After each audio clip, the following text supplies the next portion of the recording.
All right, starting in September, there is likely a Pokemon tournament happening near you. Real tables, real people, real prizes, and real fun. You probably knew this existed, but you just never knew where. So I'm going to point you to where that stuff is. But first, if you've been enjoying the Pokemon Champions ranked ladder, may I suggest going in person to an actual tournament. It's very similar in the ways of like you're playing Pokemon, but it's very different on the way you play the game because there is known information. Now you may ask yourself, where do I generally find these events? Or what do I do if there's no events near me? And we're going to cover that all today, along with some tools to use for playing VGC and getting just more tools to enjoy the game. The great thing about the Pokemon Champions ranked ladder is that it's just available all the time. Queue up, find anyone just about any time of day because it's global. It's great in that it'll really teach you the game and just lets you jump in. But you can only learn so much to a point just spamming ranked games.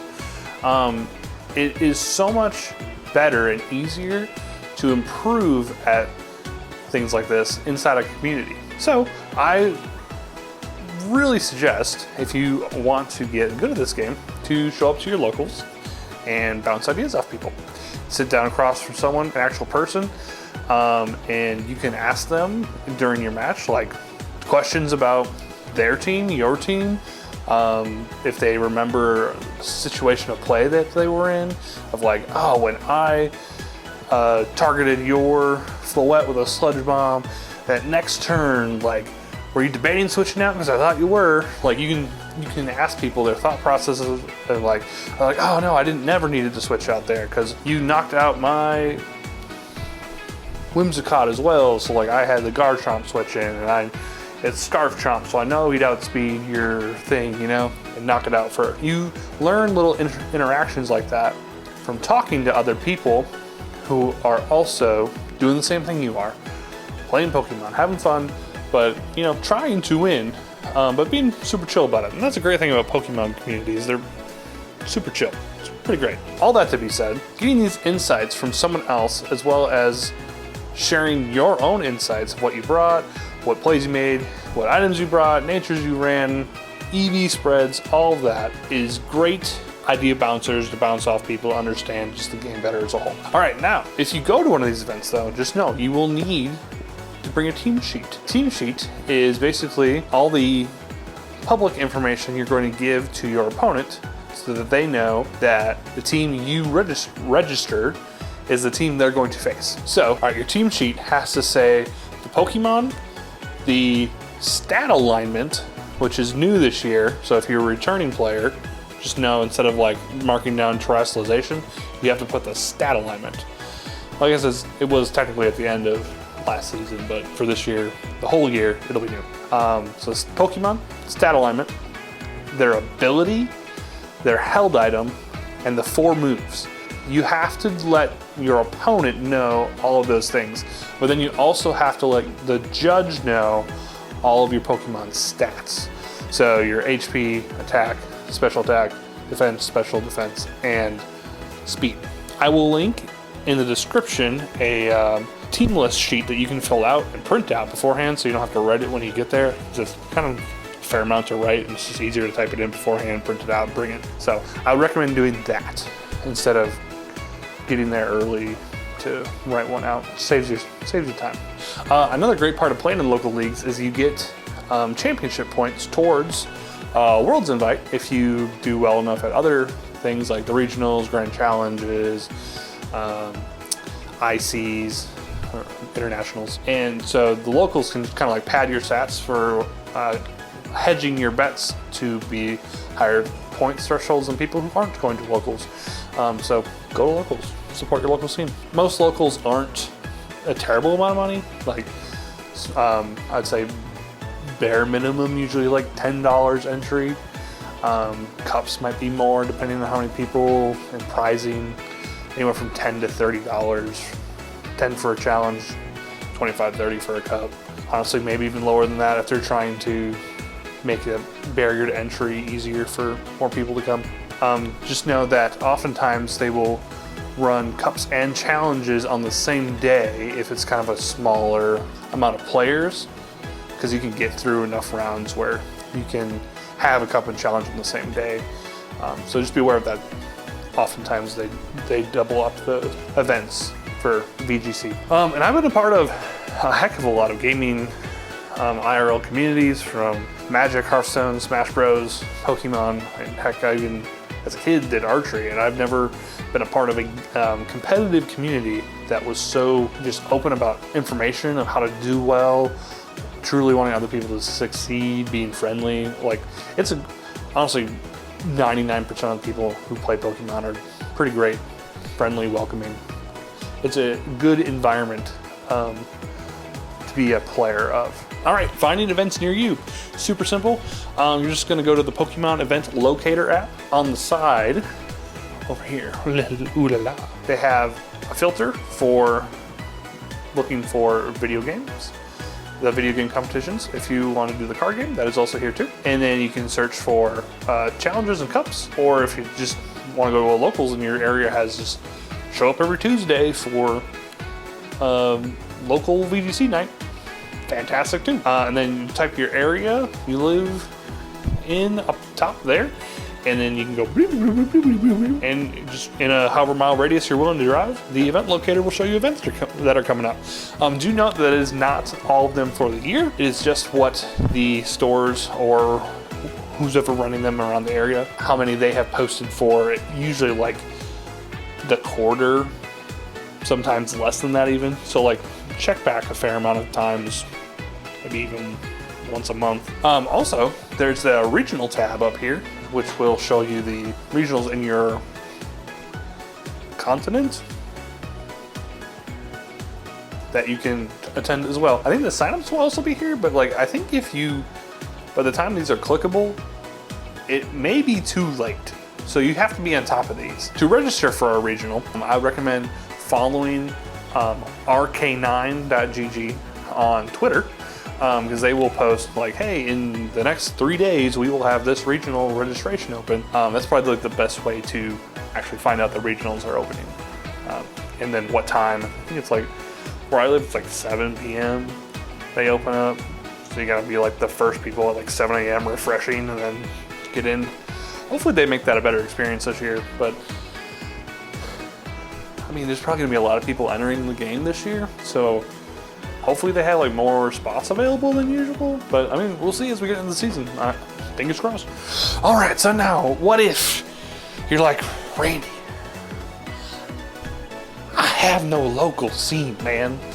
There's no locals around me. What do I do? Well, let me tell you. Here's what you can do. There's 2 websites I want to point you to. First, called Limitless VGC. Link in the description as well. There you can find tons of information about the current tournament regulation, results-wise anyway. So if you're just going like blind into a new regulation, it's not going to have the latest information on this website, but it's going to have a lot of like, at this last regional, we saw King Gambit was very, very popular, and you can see the usage stats and such. Great website, check it out. They also host a lot of tournaments for VGC. So if you have spare time, if you want to register for one of these tournaments, you just go to the little tournament tab inside this website, and then you can sign up for these and click inside one and give you all the information you need to know. Some of them aren't just like normal tournaments. Some are like mono-type tournaments, and only other restrictions. So just make sure you read it, make sure it's in what you want to be entering it in before you enter it. Just do your due diligence so you're not ruining everybody else's time. All right, the next website is Victory Road. They have a, I think they called it a challenge. I could be wrong about that, the Victory Road Challenge. They do their own little circuit. I believe they're usually free to enter, but it's pretty popular. Cash prizes, not a ton of money, but a little bit of money. And I think they feed into a bigger tournament if you do well in them. I could be wrong about that, but I'm pretty sure it's these guys who do that. So yeah, I would recommend playing in those if you have the time. Lots of good players enter, good practice. Would recommend. And then also down below, I'm going to link a bunch of stuff that's like damage calculators, other resources and stuff. Check all that out as well. Good stuff to know and good stuff to put in when you're team building. And if you're like, oh man, I don't know if my Garchomp one-shots that Pelipper with the Dragon Claw.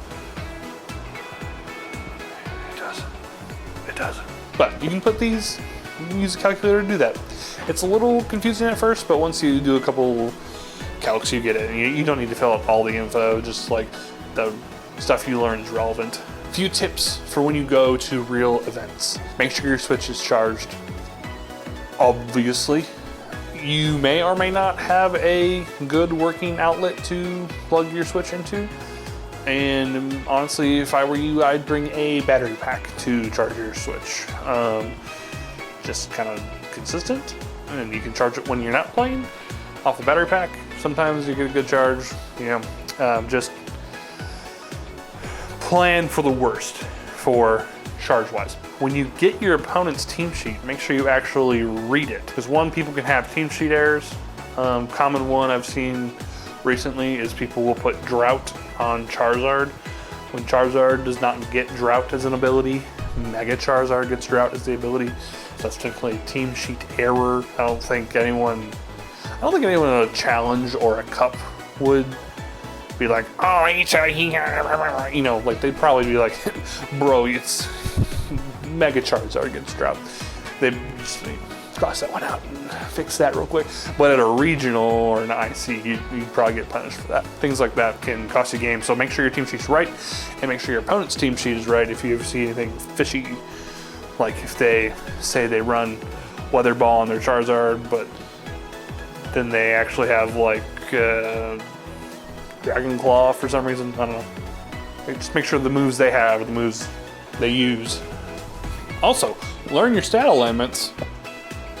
I'm gonna have to do that too, because I depend on that graph they give you in the training section. Learn your stat alignments so that you can say, oh, that's bold. That Pokemon's bold. It's got, what is that? Plus defense, minus attack. I'm bad at that. Know your stat alignments. What does Jolly do, huh? What's it do? That's right, speed. I forget what it lowers, but it's Jolly. All right, so that's the whole loop. Get involved, get to locals, play some Pokemon, have fun, try to build a team or two, do something cool. I believe in you. You can do it. Sheesh. Also, don't blow a ton of money trying to go to every regional there is. Like, be reasonable here. Like, you don't gotta fly to every regional. Maybe drive a couple. You don't have to go to every regional. There's a best finish limit for a reason. Like, you don't have to do every single one to get every single point. If you really want to make worlds, like, slow your roll, bro. It's okay. All right, and one more thing before you go, though, as it affects a chunk of you watching, just know that if your entire plan was built around you playing Pokemon Champions and the VGC circuit on your phone, you cannot do that. Find out why that is in my video right here. If you enjoyed this, please like and subscribe. I appreciate all of you who made it to the end of this video. My name is Randy, Bunnyman1400, and I believe Jesus loves you and he has a plan for your life. Take care. See you later.